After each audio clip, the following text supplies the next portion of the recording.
इस समय हम नई वंदे भारत एक्सप्रेस ट्रेन के अंदर हैं और यहाँ पर संगलदान से पहले की टनल हम आपको दिखा रहे हैं। जब संगलदान स्टेशन बन रहा था तब भी हमने आपको दिखाया था और आज अब आप देखिए किस तरीके से यह पूरी की पूरी सुरंग मुड़ रही है। और हमारे साथ यहाँ पर जो रेलवे के कर्मचारी हैं वो हमारे साथ हैं। आइए सीधा उन्हीं से बात करते हैं। क्या नाम है भाई साहब? मेरा नाम रामपाल शर्मा, मैं ट्रेन मैनेजर हूँ। ट्रेन मैनेजर हैं, क्या ड्यूटी रहती है आपकी?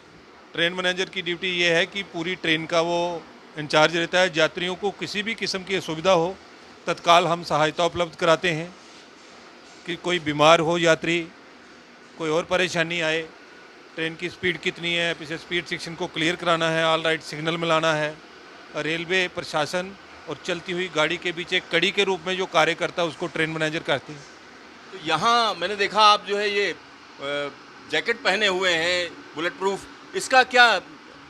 ये सिक्योरिटी प्रिकॉशन के लिए रखा हुआ है, क्योंकि जम्मू कश्मीर पहले आतंकवाद प्रभावित क्षेत्र रहा था, तो उसलिए अब तो सारा कुछ सुरक्षित है, किसी किस्म की कोई चिंता की बात नहीं।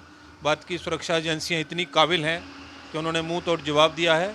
तो अब जम्मू कश्मीर पूरी तरह से आतंकवाद से साफ हो चुका है। तो यहाँ पर टनल 43 से निकलकर टनल 44 के अंदर हम मौजूद हैं और आपको एक अनूठा दृश्य हम आपको दिखा रहे हैं। टनल 44 की अगर हम बात करें तो यह तकरीबन 10 किलोमीटर के बराबर जो है लंबी टनल है। यानी अब यहाँ से कुछ ही दूरी पर संगलदान स्टेशन मौजूद है।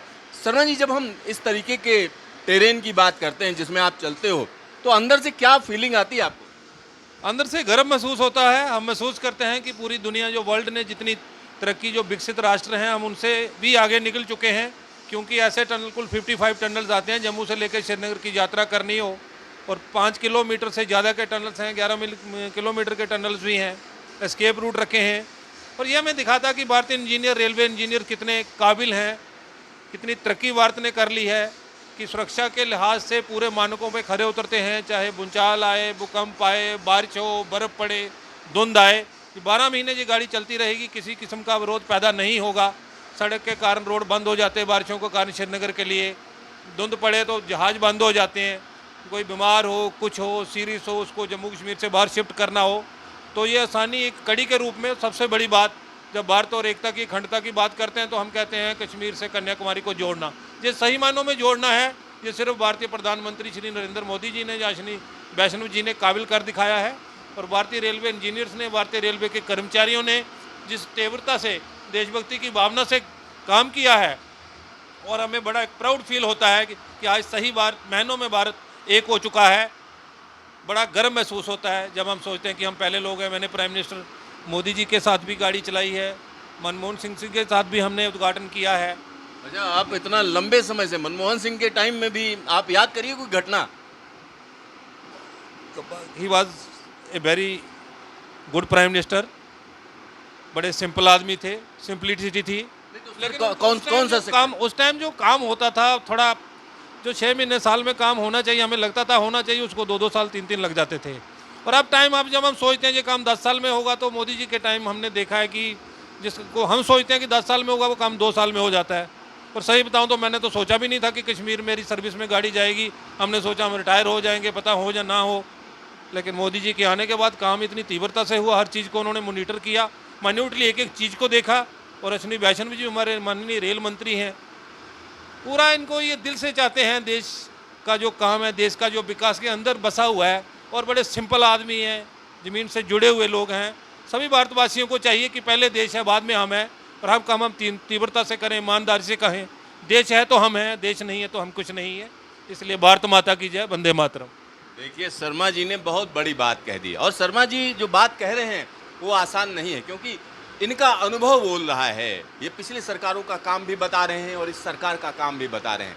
और मैं आपको, अपने दर्शकों को बता दूं, इस टनल की एक एक चीज़ को मैंने दिखाया है। मैंने आपको शुरुआत से दिखाया कि किस तरीके से टनल का एक्सकेवेशन चल रहा है, किस तरीके से इसकी लाइनिंग हुई, कहाँ कहाँ पर क्या क्या दिक्कतें हैं, ये सारी चीज़ें हमने दिखाई हैं। हमारे साथ जो दूसरे रेलवे कर्मचारी वो भी मौजूद हैं। भाई साहब, क्या नाम है?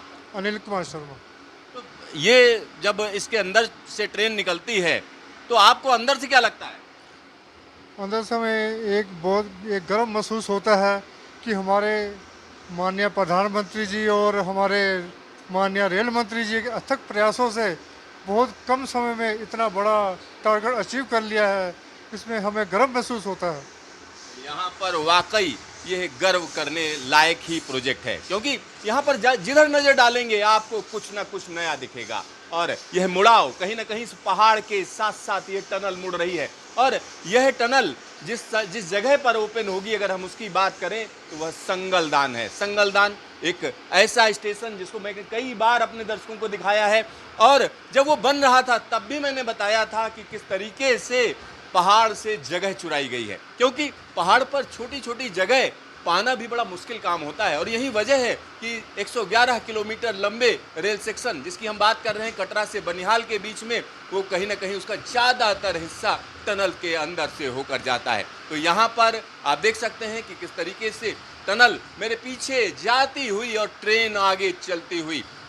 यहाँ पर एक और बड़ी बात मैं आपको बता दूं, वंदे भारत एक्सप्रेस जो यहाँ पर चलाई जा रही है वो अलग क्वालिटी की है। 20 डिब्बे की यह ट्रेन कहीं ना कहीं इस पूरे के पूरे इलाके में एक नई ऊर्जा भर देगी। साथ ही साथ यहाँ पर एक और बड़ी बात मैं आपको बता दूं, कश्मीर घाटी अब जाना सीधा सीधा आसान हो गया है, क्योंकि जम्मू से आप चलेंगे और सीधा सीधा आप पहुँच जाएंगे कश्मीर घाटी में। और यहाँ का जो दृश्य है वो आप देख सकते हैं, जबरदस्त टनल चल रही है। साथ ही साथ इस टनल की एक और खूबी मैं आपको बता दूं, यह टनल एक लंबी टनल है और इस वजह से इसमें एस्केप टनल भी बनाई गई है। और जहां पर यह ओपन होगी वहां पर संगलदान स्टेशन आपका स्वागत करता हुआ नजर आएगा। संगलदान स्टेशन एक अनोखी जगह पर बनाया गया है। उसके बाद यह ट्रैक धीरे धीरे करके मुड़ता है और सुम्बड़ पहुंच जाता है। सुम्बड़ स्टेशन की अगर हम बात करेंगे तो सुम्बड़ स्टेशन बिल्कुल अनोखा स्टेशन है, लैंडस्लाइड प्रोन जोन है। और वहां पर होता क्या है कि उसके लिए कहीं ना कहीं पूरी तैयारी की गई, क्योंकि पहाड़ के पांव मजबूत किए गए। अब आप सोच रहे होंगे ये मैं क्या कह रहा हूँ, पहाड़ के पांव जब मजबूत किए जाते हैं तो कहीं ना कहीं पूरा का पूरा पहाड़ मजबूत होता है, और यही सुम्बड़ में किया गया है। तो ये पूरा का पूरा ट्रैक हम आपको दिखा रहे हैं। हम आपको दिखा रहे हैं कि आखिरकार इस पूरे के पूरे प्रोजेक्ट को इतना कठिन क्यों कहा जाता है, क्योंकि लंबे समय के बाद यहाँ पर यह प्रोजेक्ट कहीं ना कहीं ज़मीन पर उतरा है। एक और बड़ी बात मैं आपको बताना चाहूँगा, जब हम चेनाब की बात करते हैं तो चेनाब जैसा खूबसूरत पुल, अंजी जैसा अलग पुल, और शर्मा जी कुछ कहना चाह रहे हैं, क्या कह रहे हैं? ये जब ना सिर्फ हम ही को गर्व होता है बल्कि सभी भारतवासियों को गर्व करना चाहिए कि हम दुनिया में विकसित राष्ट्रों की श्रेणी में आ चुके हैं। और ये ना सिर्फ एक लाइन जोड़ने की बात है बल्कि उन लोगों के मुंह पे तमाचा है जो कश्मीर कश्मीर करते थे, और अब उनको हम दिखा भी दिया, एक मैसेज गया है पूरी वर्ल्ड को कि भारतीय इंडिया के जो इंजीनियर्स हैं, इंडिया के जो लोग हैं, जो भारतवासी हैं, ये किसी भी टारगेट को बड़ी जल्दी हासिल कर लेते हैं। कोई भी टारगेट जबरदस्त तरीके से हासिल करते हैं। तो यहाँ आप देखिए, यहाँ ट्रेन मैनेजर का अपना काम है, और यहाँ पर हम आपको दिखा रहे हैं कि किस तरीके से यह ट्रेन जब चल रही है तो मैनेजर केबिन से कैसा दिखता है। यानी जब वंदे भारत ट्रेन की बात करते हैं तो दोनों तरफ हम कह सकते हैं पायलट केबिन है, एक ही तरीके की ट्रेन है, और उस ट्रेन को आप यहाँ पर देख सकते हैं, उसके अंदर का दृश्य आप देख सकते हैं, और यह दृश्य अपने आप में ज़बरदस्त है, नो डाउट। और यहाँ एक और बड़ी बात मैं आपको बताना चाहूँगा, जब हम पूरे के पूरे इलाके की बात करते हैं तो यह पूरा का पूरा इलाका कहीं ना कहीं दुर्गम इलाका कहलाता था। यहाँ पहुँचना मुश्किल होता था, लेकिन इस इलाके में इतना बड़ा प्रोजेक्ट कहीं ना कहीं आकार लेकर, और आज यहाँ पर ट्रेन चल रही है। कैमरामैन अजय तिवारी के साथ सिद्धार्थ, न्यूज स्टेशन, नई वंदे भारत एक्सप्रेस ट्रेन।